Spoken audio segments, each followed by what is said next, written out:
Hello guys, good afternoon. Welcome to Workout Grind Day 33. Well, it's your boy Brian Z. And we're actually doing this one, chest today. I missed yesterday's stream mainly it's because I woke up late. I'm trying to fix my schedule so that I will sleep at 10 p.m. But yeah. Yeah, whatever. I'm gonna try to go back tomorrow. Maybe I'll work out. Maybe Thursday. Tomorrow's Thursday, right. Since I don't really have a school hours, I'll do that. Yeah. Where's timer?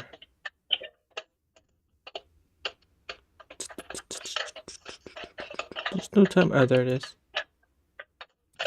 So yeah, that's what we're working on. I think I lose gains.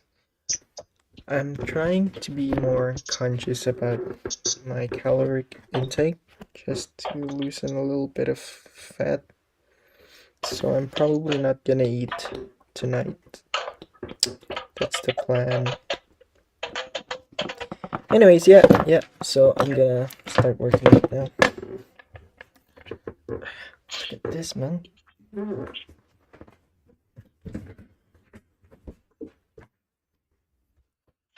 Okay. I have to just look for my earphones because I've been missing them for a whole week, I think.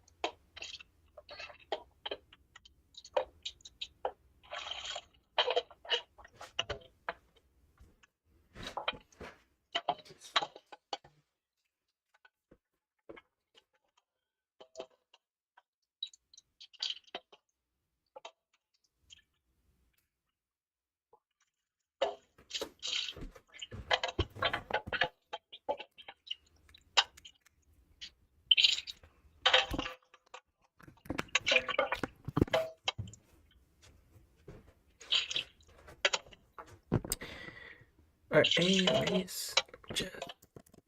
Oh man, yeah. It is dead. My earphones. It's pretty dead. So, just one earphones for me then. Let's look at what we can look.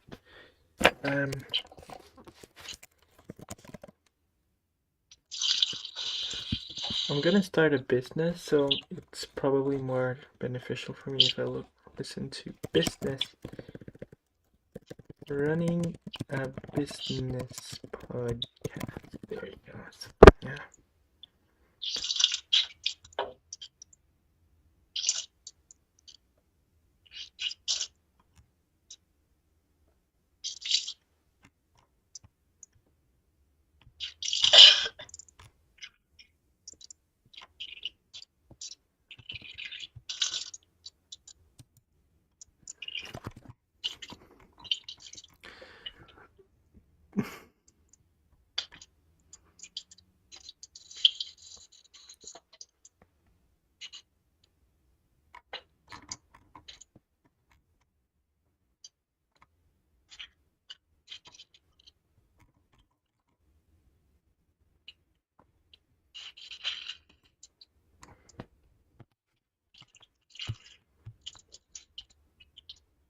Whoa, Shopify?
Kuya, are you still there?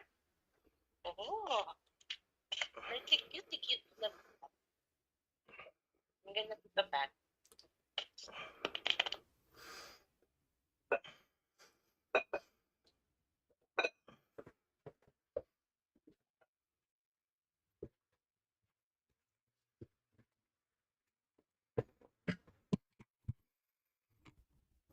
I forgot to actually include the thing that I've been listening.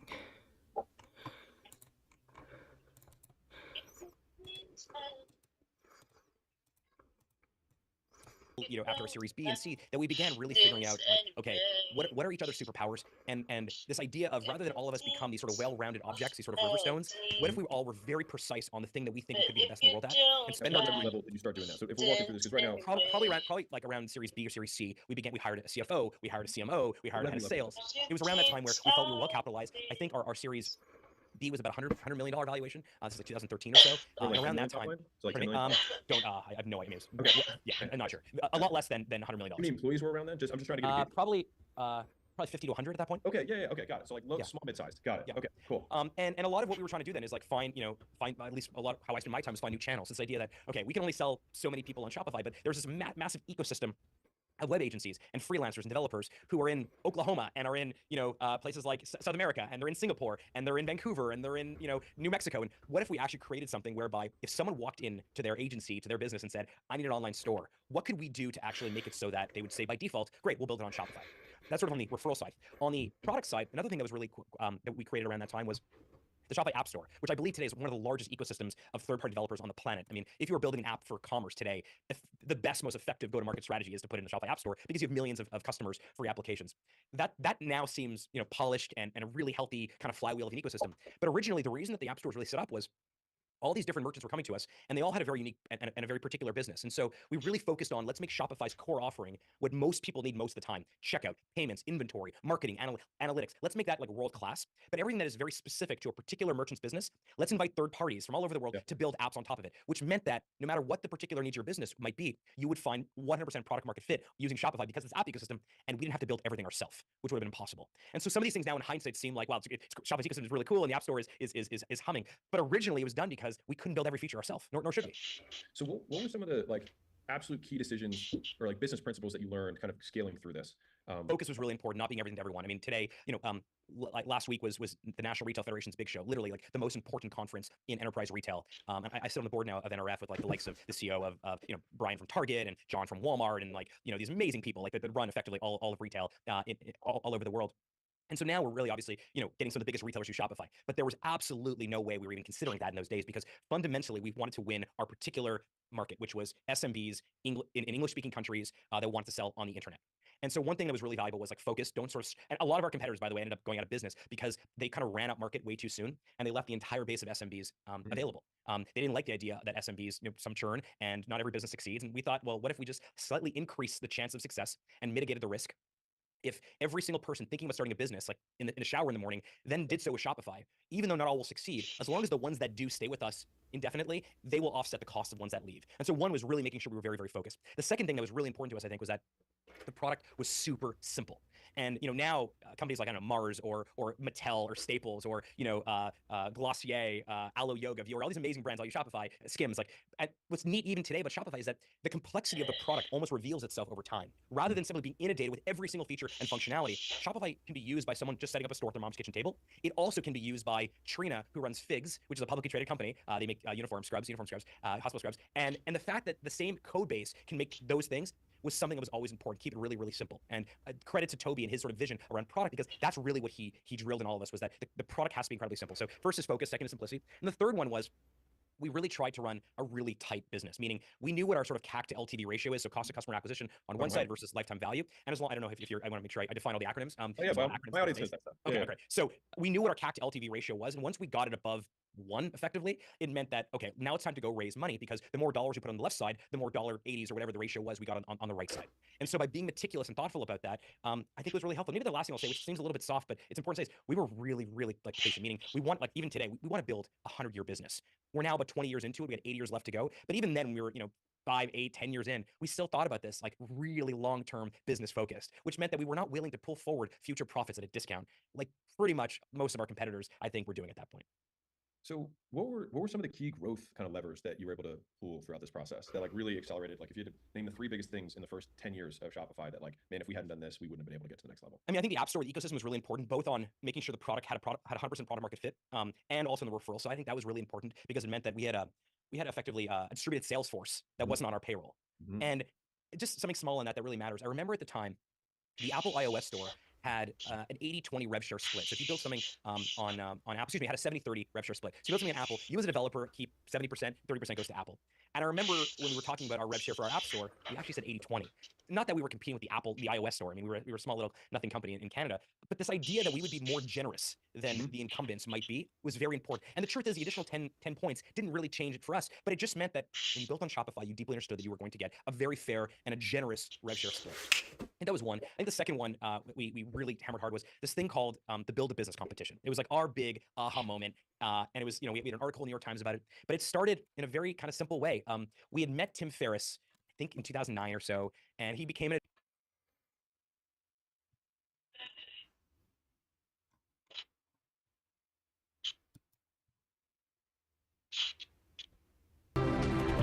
Morning, Brisbane. It's a real pleasure to be here. It's a great city, and it's interesting to see how Web Summit is impacting this city. One of my portfolio companies, a company called Salsify, just decided to relocate their European headquarters here to Lisbon. And that's pretty different. We used to see everybody going to Dublin before that, so it's nice to see the recognition of what the city has to bring. So I have a great topic to talk to you about this morning, the SaaS business model and metrics. And in case you're wondering why this is so important, I love this quote from Lord Kelvin. If you can't measure it, you cannot improve it. And clearly, all of us want to improve our SaaS businesses, so understanding metrics is important for that. But metrics also play another role, which is once you start regularly measuring a series of numbers, what you'll find is that your team will realize the importance of those numbers and start to work on improving them. So they can act as a very powerful way to align your entire management team and company around a direction you want to head in. But that also makes it really important that we understand which metrics to actually highlight and try to simplify those down to the smallest number possible. And that's what my goal today is, to help you understand which are the important metrics. And there is one warning I will give you, which is the metrics change depending on what stage you're at. And I don't have time today to explain that detail, but I will be in my following presentation at 12 o'clock on the Startup University talking a lot about these stages and how things change there. But let's also talk about another thing here, which is I have looked at many, many businesses over a lot of years, and I've never found a business that was as sensitive to small changes in key variables than a SaaS business is. And so that makes it really important to try to understand what these specific variables are that unlock growth for us. And again, that's my goal for you today. So one thing I think most of you probably already know is that if you are going to look at public SaaS companies and you wanted to compute valuation, if we look at valuation on the y-axis here, what we have to use to compute valuation is to look at a combination of 2 factors. What is the growth rate as a percentage, and what is the operating profit as a percentage of revenue, and add those 2 percentages together, and that will give us the x-axis, and that's the best predictor of profitability. So in other words, what this tells us is that you have to not only grow fast, but also be profitable. But alternatively, if you're growing less fast, you can get away with that by being much more profitable. So this is talked about often as the rule of 40, because you want your growth rate plus your profitability to be equal to 40%. So you could be growing at 50% and losing 10% per year, or you could be growing at 10% but making 30% profit, and both of them would be acceptable and hit the rule of 40 there. So that tells me something that I've been very focused on. Any of you read my blog here will know that I talk a lot about these 3 words here. Your goal is to produce a repeatable, scalable, and profitable growth machine. And these are really, really easy words to say, but actually turn out to be very hard to achieve in practice. And they are very powerful words, though, because if you can figure out a way to grow your business in a way that's scalable so you can do it as much as you want to, and it's also profitable, you have, in effect, defined and built a cash-generating machine where you can put in $1 of investment and a few years later get out many more dollars. So this is something that growth investors really love. Now, the key indicator that you've successfully managed to get repeatable and scalable growth is that you are able to grow your bookings. And here, it's important to recognize that I'm not talking about revenue or ARR, but your bookings reliably and consistently quarter after quarter. So if you grow your bookings, you don't grow your bookings, your business will still grow, but it will grow with a flat curve like that.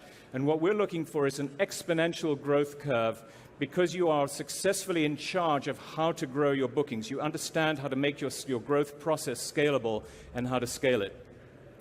So that brings us to the question of how do we measure bookings? It's really quite different in a SaaS business. And the right way to measure bookings is to look at net new ARR. And net new ARR is made up of three components: the ARR that you get from brand new customers, the expansion ARR that you get from your existing customers, and we subtract from that the revenue that we will lose from churned customers that we lost during the quarter. So these four components, or three components plus one summary total, are the key foundation metrics for running a SaaS business. If you're not tracking these reliably and regularly, then this is an important thing to take notice of. And this is the chart that I recommend that every founder use on a monthly basis to understand their business. So this graphs those three components plus the sum of them, which is the dark red line there. And again, remember, our goal is to see that dark red line growing, and we need to have the other components there to understand why it isn't growing or what is contributing to its growth and what we can do better there. And it's really important to have it as a time series, not just to look at a single point in time, because you want to look at whether it's growing or not growing. So any of you who read my blog know that one of the things that I really like to try and do is take complex things and simplify them. And today I'm going to try to simplify the whole SaaS business model down to one concept for you, which is you can think of a SaaS business as being a funnel. And if you run the whole business around this idea of a funnel, I think it really helps have everybody recognize what you're trying to do. In the SaaS world, we need to extend the funnel because it's super important that we retain customers to gain recurring revenue over a long period of time. So we're going to look at a funnel that includes the back end of onboarding and retaining and expanding customers as well. Now, the beautiful thing about funnels is that they're governed by really very, very simple math, and that's what helps to simplify my job today. The first piece of math is that to calculate bookings, we simply have to take the number of leads coming in the top of our funnel and multiply it by our conversion rate, and then that'll tell us how many deals close at the end of the funnel. And then if we multiply that by our average deal size, we have our bookings number. So that tells me we should be very focused on lead flow and conversion rate in the early days, and later on we can worry about deal size. I wouldn't worry about that too much in the very early days of your company. So let's take an example here of a very simple business. This is one where you drive your customers to the website and then you ask them to do a free trial and you hope to close them after that. So what I would recommend here is that the metrics you're looking at are the number of visitors coming to the top of your funnel, and then the number of people that are going into trials, and then the number of closed deals, and plot this as a time series. Again, super important to see, are you improving over time? Because our goal is to show that we know how to control that growth rate there. And then on top of that, we really want to know how many visitors are converting to trials, our conversion percentage, and we need to track those over time as well and try to improve them. Because clearly, if we can convert more visitors to trials, that will really directly impact our bookings exactly in the proportion to which we make that change there. Now, a quick word about conversion percentages. They're not that easy to calculate. The way to do the calculation is you have to track a cohort, like the January group of people that you saw coming to your website, and watch them for several months, maybe as long as 5 months or so, to allow them to flow fully through the funnel to calculate conversion rates there. Once you've done that, you can get your overall conversion rate for your entire funnel. And this can also be very powerful because you can now look at that by lead source, and you can start to discover which lead sources provide you with a good return on investment where you can afford to spend more and plow more money into those lead sources there. So far, I described a funnel that required no salespeople. It was really just a marketing-driven funnel. But many times, in fact, really most times, there are going to be salespeople involved. And where salespeople are involved, we do run into a different problem here, which is a salesperson has both a ramp time, but also a capacity limit. There's a limit to how many deals they can work on at any point in time. And as a result of that, our growth comes in discontinuous units. Depends on the number of salespeople we have. If we don't hire enough salespeople, we will limit our growth because we won't have enough capacity to talk to our leads that are coming in there. So I want to introduce a second formula to you. And again, fortunately, it's a very simple formula. So when you have salespeople, your bookings equals how many salespeople do you have multiplied by the PPR, the productivity per rep. That's the average amount of business that each rep produces. And let's look at each of these in turn. So one of the biggest lessons I've learned is that every portfolio company I've dealt with has at least once, and normally most often twice, missed their sales numbers by failing to hire salespeople on time. And when you're a founder in the early days, you normally don't worry about missing your hiring timing because you're saving money by hiring people a little bit later. This is the one place where that really is important to not do, because you will miss your bookings plan if you don't hire salespeople on time. And that leads me to the importance of recruiting, and really would recommend to you that every one of you understand that recruiting is now one of the crucial skills you need to build to have a successful startup. And you need to bring that skill in-house and not rely on third-party outside recruiters for that. Looking at the second variable in that formula, productivity per rep, that's affected by the quality of people that you hire. And again, this goes back to why recruiting is so important. You need to have great talent coming into your organization. But it's also impacted by how good of a job you do on onboarding and training. And again, if you come to my 12 o'clock talk in Startup University, you will hear me talking a lot about how to create this training and onboarding and how important that is for founders to do. As you're spending so much on these salespeople, you need them to be productive. So I recommend monitoring productivity per rep, again with a time series graph to see how that changes. And to look under the details of how productivity per rep is evolving, I strongly recommend that you look at a chart like this where you have every salesperson you've ever hired and a green bar showing you whether they're above quota or red if they've gone below quota. And what we're looking to achieve here is in the far right-hand column where we have many green salespeople, and that tells us that our onboarding and our hiring is working well and we're successfully getting our salespeople productive. If it's not working well, then we need to fix either onboarding, training, or hiring to get our salespeople productive then. And another chart that may be helpful to you is to look at how many of your reps are above 75% of quota. And a rough goal here is 75% of them should be above that. And how many of your reps are above 100% of quota? And here a rough goal that's useful is 50% of them should be above 100%. You may not get there in the early days, but this is useful to have some targets to aim for, to be aware of them. So once we've got our funnel working, we do come to ask the question, is our funnel profitable? Because I mentioned the valuation of our company is driven by not just growth rate, but also by profitability. So to work this out, you need to use unit economics, where we look at CAC and LTV. CAC is the cost to acquire a customer, and LTV is the lifetime value of the customer. And our goal to have a viable business model is that our lifetime value needs to be significantly greater than the cost to acquire the customer. So let's start by looking at the lifetime value of the customer. And this is obviously dependent on how long we can keep our customer, the lifetime. And the formula to compute customer lifetime is simply 1 divided by the churn rate, the customer churn rate. So that tells us churn is extremely important as a variable that drives our profitability and therefore our company valuation. But churn is not simple. There are 2 forms of churn, and I want to show you what the difference between the 2 of them is: customer churn and dollar churn. So I'd like you to imagine a simple story here where we start the year with 2 customers. One is doing $1,000 a month, and the other one is doing $5,000 a month. If we lose the first customer, we had 50% customer churn, but we only had 17% dollar churn, so not too bad on the dollar churn. But if it goes the other way around and we lose the second customer, we've lost 83% of our dollars. So we need to track both of these things separately. But something very cool can happen, which is instead of just losing customer 1, if we were successfully able to grow customer 2 from 5K to 7K, we would actually have minus 16% dollar churn. And this is negative churn, and it is a very, very important concept for a SaaS business. So again, to repeat, what is negative churn? It happens when the expansion revenue from your existing customers exceeds the revenue that you lost from your churned customers, and it is very powerful. Now, some of you might know I was on the board of HubSpot in early days. At HubSpot, we started with one product at one price point, it was $6,000 per year, $500 a month.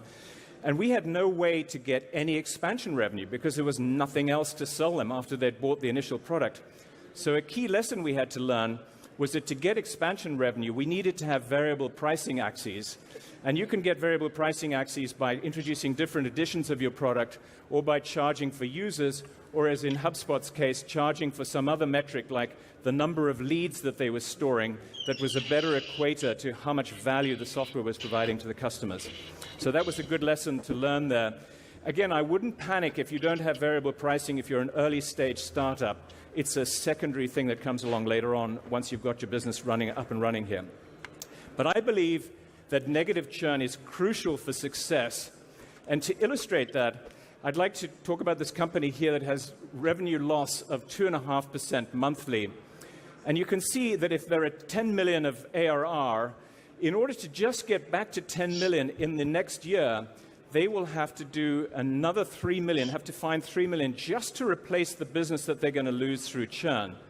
Well, 3 million's not that big of a deal. We can easily book 3 million somewhere along.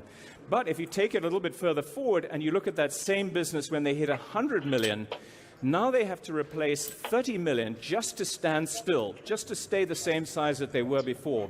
And that turns out to be a very big problem. And I was very friendly with Gail Goodman of Constant Contact, and this was the exact problem that they ran into. They never were able to get to negative churn, and as a result, their business just struggled to grow and grow. So negative churn is the answer to how you get a successful long-term SaaS business there. Now, the one other thing I'll show you here is if you look at a particular simple model that I created, and you track what happens if you have 2.5% churn or 2.5% negative churn. After 40 months, the difference is on the right-hand side, we have 400K in ARR versus only 150K on the left-hand side. So a very big difference in how fast your business will grow with negative churn. Now, there's another reason why we need SaaS unit economics, and that is because all other businesses have been measured by a P&L and a balance sheet, traditional GAAP accounting metrics. But these don't work for SaaS. And the reason why they don't work is because we have this strange phenomenon where we lose a lot of money in the early days acquiring our customers, but we don't make that money back very quickly. We make it back over a period of time. So we have a negative cash flow for a long period of time with each customer we add. And so that's one customer. What happens if we add many customers? Well, let's show you what happens if we add 5 customers a month. This is just looking at sales and marketing expense. We have a cash flow trough. I call this the SaaS cash flow trough. And it's something that is very important for investors and board members to understand, because all SaaS businesses that are succeeding will lose a lot of money. And that's because of this phenomenon here. And what happens as well is that in this model that I showed here, the faster you grow, the deeper your cash flow trough gets. So this is kind of interesting. And one of the board members at HubSpot was the CFO at NetSuite, Ron Gill, and he gave me this quote for a blog post that I did. The thing that surprises many investors and boards of directors about the SaaS model is that even with perfect execution, the acceleration of growth will often be accompanied by a squeeze in profitability and cash flow. And so they saw this constant going back into negative cash flow as they just started to re-accelerate their growth there. And I used to run into this problem with my partner. Man, No, what's this one? that.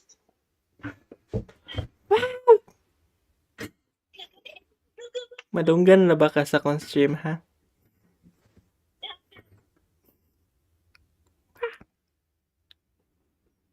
Energy, energy.